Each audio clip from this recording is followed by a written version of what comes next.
Aleluia! Pode assentar um pouquinho, por favor. Glória a Deus, estamos juntos para exaltá-lo nessa noite maravilhosa. Diga comigo, um de nós.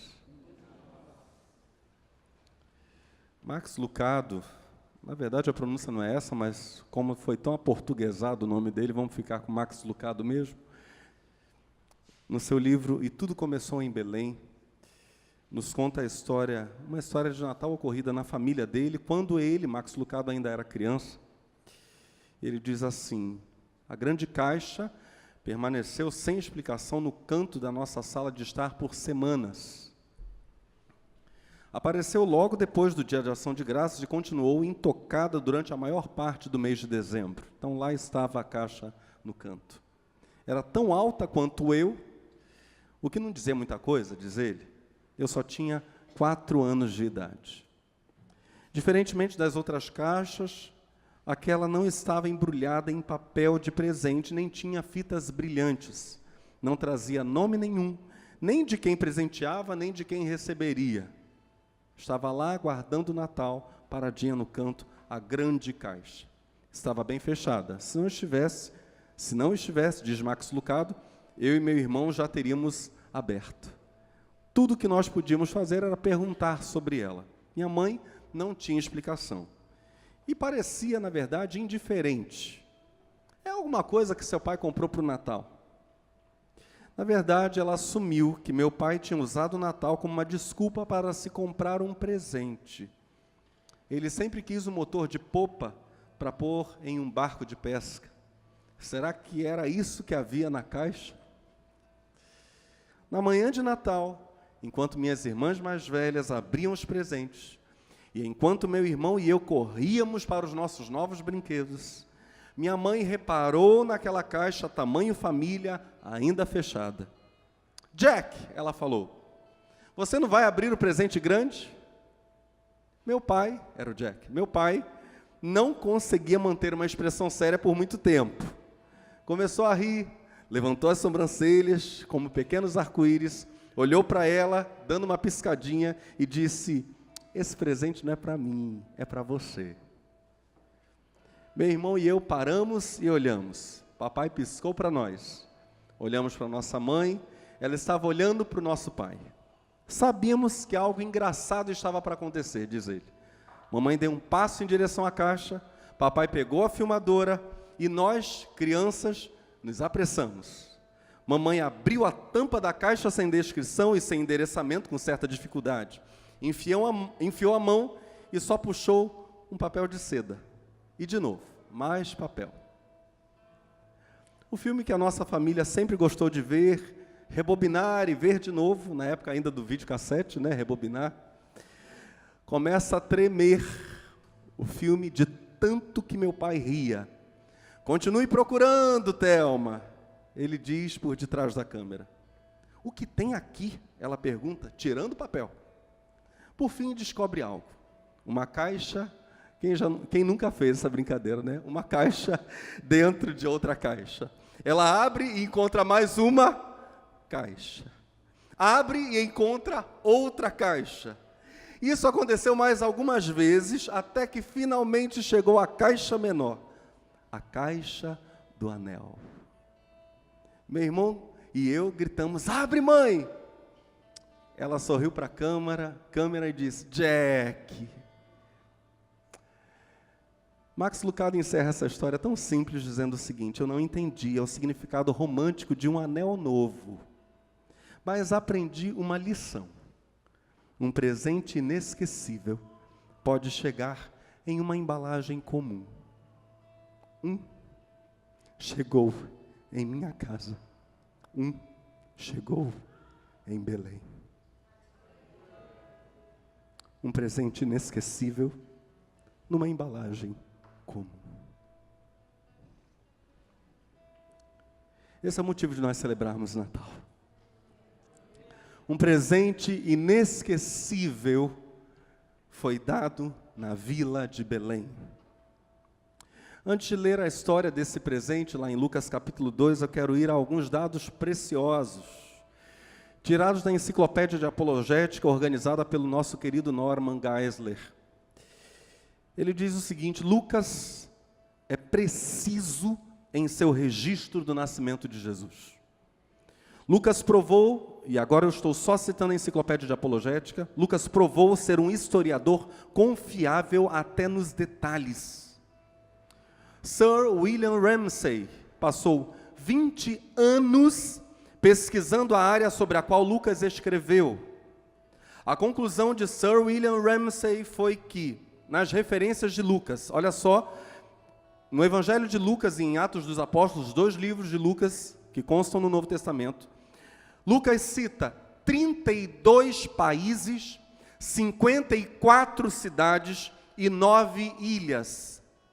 E Lucas não cometeu nenhum erro em todas as citações, de todos os detalhes históricos, geográficos, topográficos, hidrológicos, etc.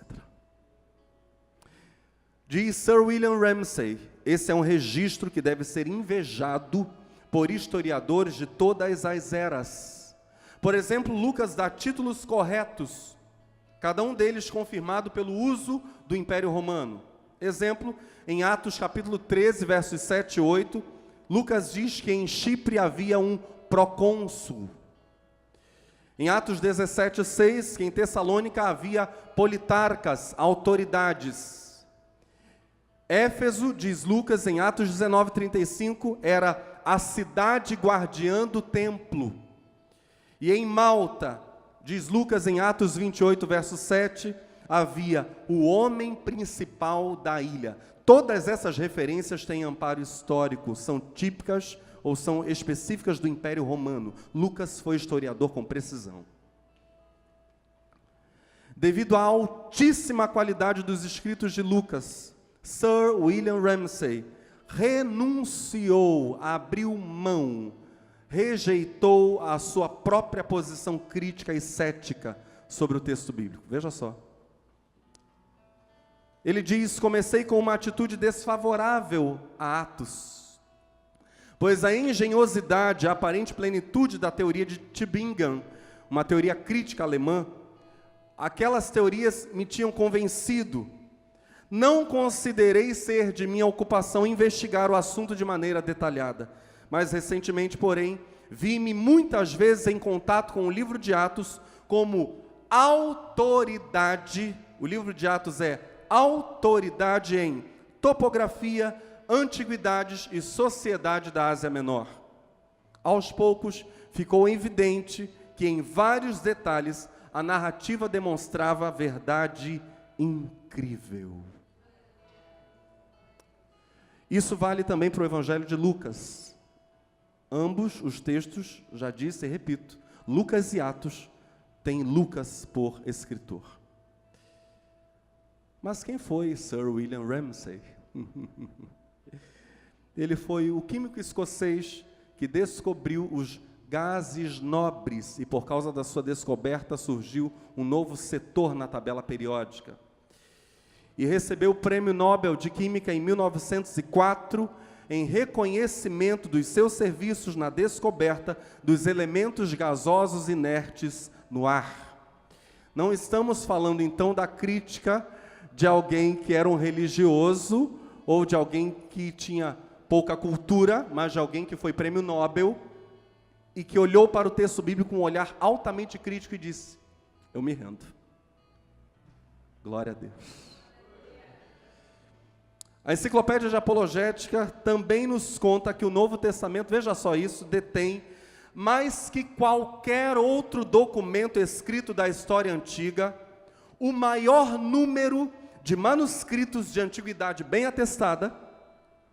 O Novo Testamento de todos os escritos antigos é o que tem o maior número de manuscritos de antiguidade confirmada, são realmente muito antigos, as muitas cópias, com cópias bem feitas, escritas por pessoas que cronologicamente, ou seja, em relação ao tempo, se encontravam mais próximas dos eventos registrados.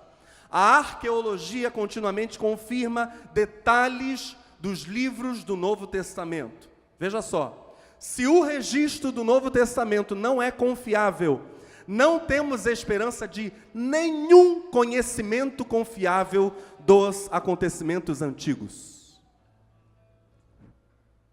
Porque o Novo Testamento dos escritos antigos é o mais confiável escrito conhecido. Eu estou falando uma perspectiva científica. Se ele não for verdade, então o escrito antigo nenhum vale nada. Esquece a República de Platão, esquece tudo isso, nada disso vale coisa alguma.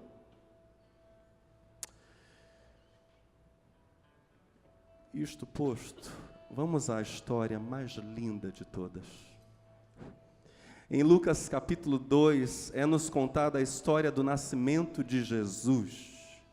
E dos versos 8 a 15, nessa breve reflexão, nós vamos meditar agora.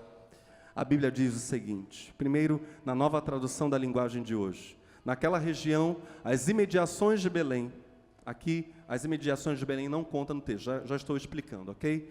Naquela região, imediações de Belém, havia pastores que estavam passando a noite nos campos, tomando conta dos rebanhos de ovelhas. Então, um anjo do Senhor apareceu, diz Lucas, e a luz gloriosa do Senhor brilhou por cima dos pastores. Eles ficaram com muito medo, mas o anjo disse, não tenham, aleluia, estou aqui, a fim de trazer uma boa notícia para vocês, e ela será motivo de grande alegria também para todo o povo.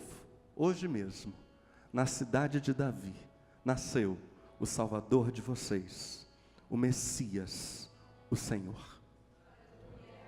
Esta será a prova, a confirmação para vocês, o sinal. Vocês encontrarão. Agora a gente já para aqui. Por que o anjo diz vocês encontrarão? Se ele apenas está dando a notícia. Na verdade, a gente tem implícito aqui, implícita uma sugestão do anjo. Vão lá ver. É o anjo do Senhor dizendo, vão lá ver. Vocês encontrarão uma criancinha enrolada em panos e deitada numa manjedoura. No mesmo instante, apareceu junto com o anjo uma multidão de outros anjos, como se fosse um exército celestial. Eles cantavam hinos de louvor a Deus, dizendo, glória a Deus nas maiores alturas do céu, e paz na terra para as pessoas a quem Ele quer bem. Quando os anjos voltaram para o céu, os pastores disseram uns aos outros, vamos até Belém para ver o que aconteceu. Vamos ver aquilo que o Senhor nos contou. Eu quero ler para vocês o mesmo texto na versão de Portugal. Lucas 2, de 8 a 15. Naquela noite, a noite do dia em que Jesus nasceu, encontravam-se nos campos fora da vila, a vila de Belém, alguns pastores que guardavam seus rebanhos. Eis que de súbito apareceu entre eles um anjo, e o campo ficou iluminado com a glória do Senhor. Sentiram muito medo, mas o anjo sossegou-os. Não tenham medo.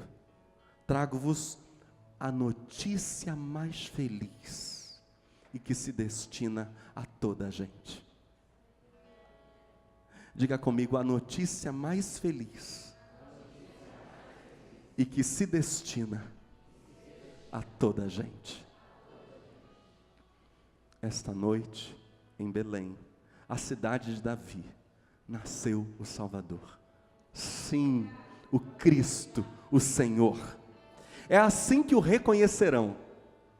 Encontrarão a criancinha envolvida em panos e deitada numa manjedoura. E eis que de repente se juntou outro grande grupo de anjos louvando a Deus. Glória ao Senhor no mais alto dos céus, paz na terra aos homens a quem Deus quer bem. Depois deste grande número de anjos ter voltado para os céus, os pastores disseram uns aos outros, vamos a Belém, vamos ver esta coisa maravilhosa que acontece e de que o Senhor nos falou. Essa história tão singela, tem alguns detalhes, na verdade um grande detalhe que precisa ser identificado por nós nessa breve reflexão. E sobre esse singelo detalhe fala o Dr. Kenneth Bailey. na sua obra Jesus segundo os olhos do Antigo Oriente. Ele nos dá alguns elementos, na verdade um grande elemento aqui, precioso. Primeiro, a história dos pastores é a história de uma Palestina no primeiro século, de gente pobre, das quais, ou entre as quais, ou entre a qual os pastores eram os pobres dos pobres. Só para a gente poder entender isso aqui, uma casa típica palestina de uma pessoa pobre tinha 2 cômodos. Um cômodo em que as pessoas comiam, dormiam e faziam tudo o que tinham que fazer, todas as suas coisas. E o outro cômodo, cujo acesso era por fora, que era para as visitas.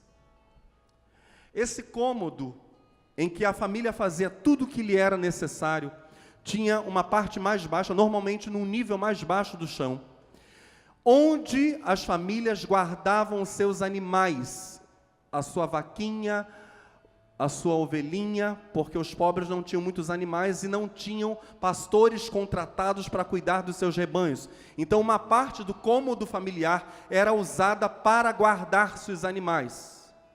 Por isso, por exemplo, a gente tem lá no Antigo Testamento, no livro de Juízo, o voto de Jefté, quando ele diz: Senhor, se o Senhor me der a vitória na guerra, o primeiro que sair da minha casa ao meu encontro, primeiro que sair ao meu encontro, esse ofereceria em sacrifício. Jefté jamais teria em mente o que aconteceu, que foi justamente a saída da filha dele, a filha única. Porque era comum, no amanhecer, uma pessoa de uma família palestina pobre, e Jefté era de família pobre, a Bíblia deixa isso bem claro, amanhece o dia, a única porta de acesso ao cômodo comum de toda a casa era também a porta de acesso dos animais, e por essa porta, abria-se a porta e se saía então com os animais para beberem água e fazerem outras coisas no amanhecer. Jefté esperava que os animais fossem soltos na casa e começassem a sair, e em seguida algum ser humano viesse cuidando daqueles animais. Ele jamais esperaria que a filha sairia na frente.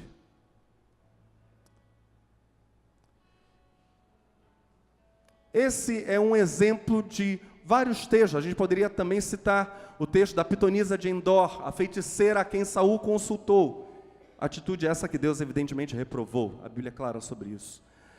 Mas a Escritura diz que ela tinha dentro da sua casa um bezerro cevado, e no final do encontro com Saul, ela mata aquele animal e oferece um banquete. Claro, porque era costume das famílias pobres da época guardarem em casa, na parte mais baixa do cômodo comum, os seus animais.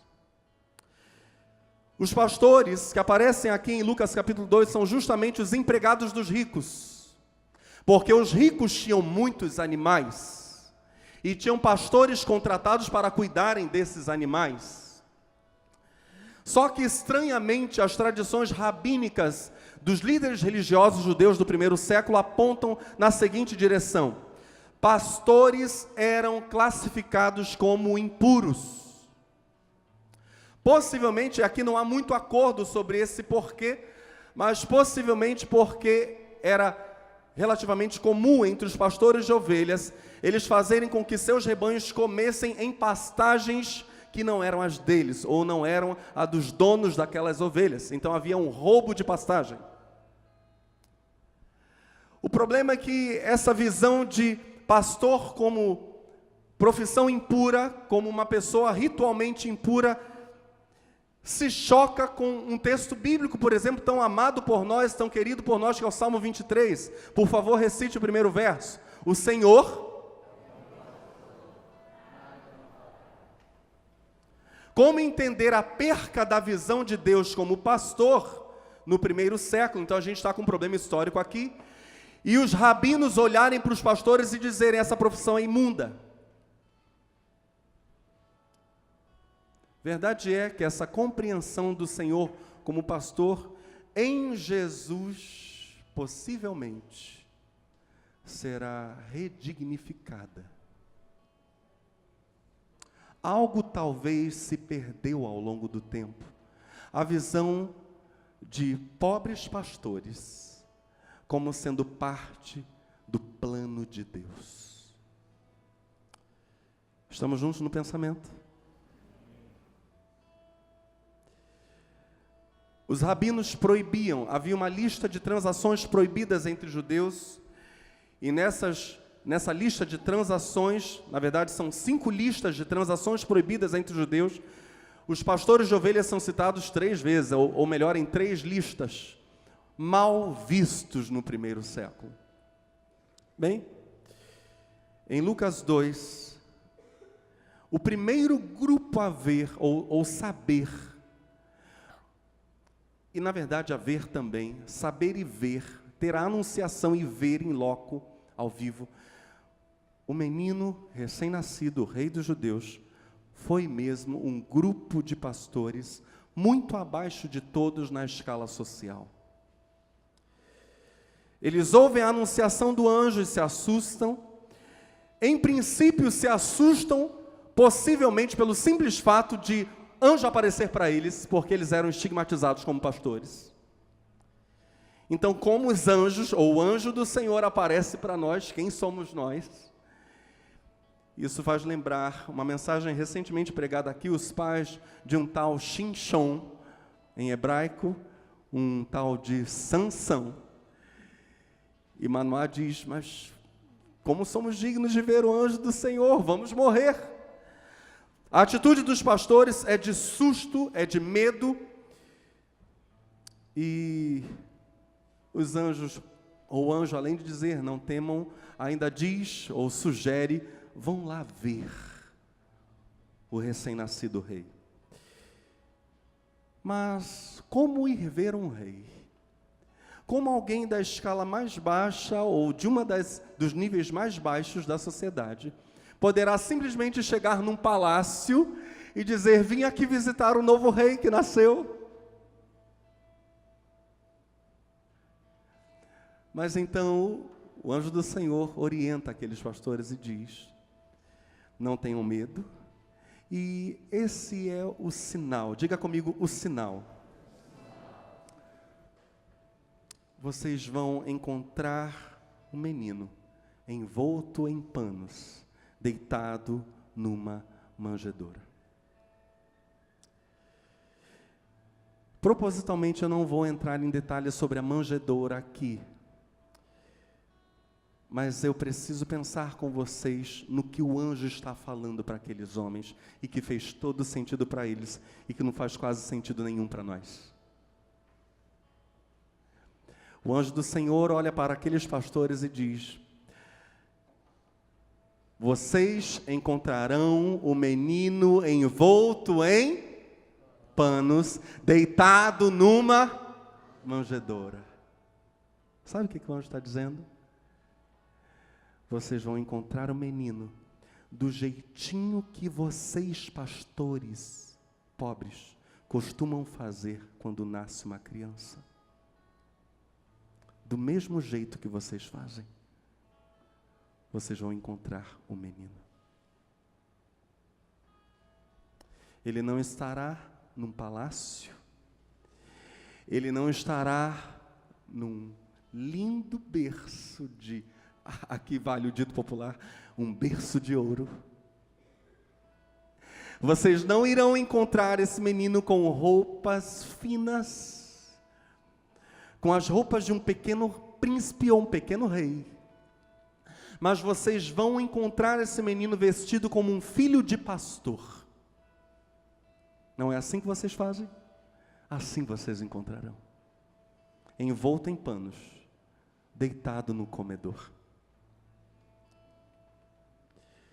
Os pastores vão ao encontro do Senhor. Eles não procuram, evidentemente, uma mansão, não vão a um palácio, porque eles sabem que o menino está numa manjedoura. Chegam e a Bíblia diz que eles, tendo visto todas essas coisas, saíram felizes, louvando a Deus por tudo o que viram e ouviram. Primeira verdade, aquilo que eles ouviram foi, sejam bem-vindos.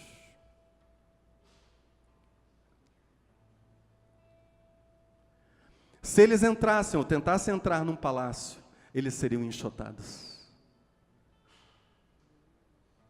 Mas, junto a Jesus, Havia a receptividade de Maria e de José, e possivelmente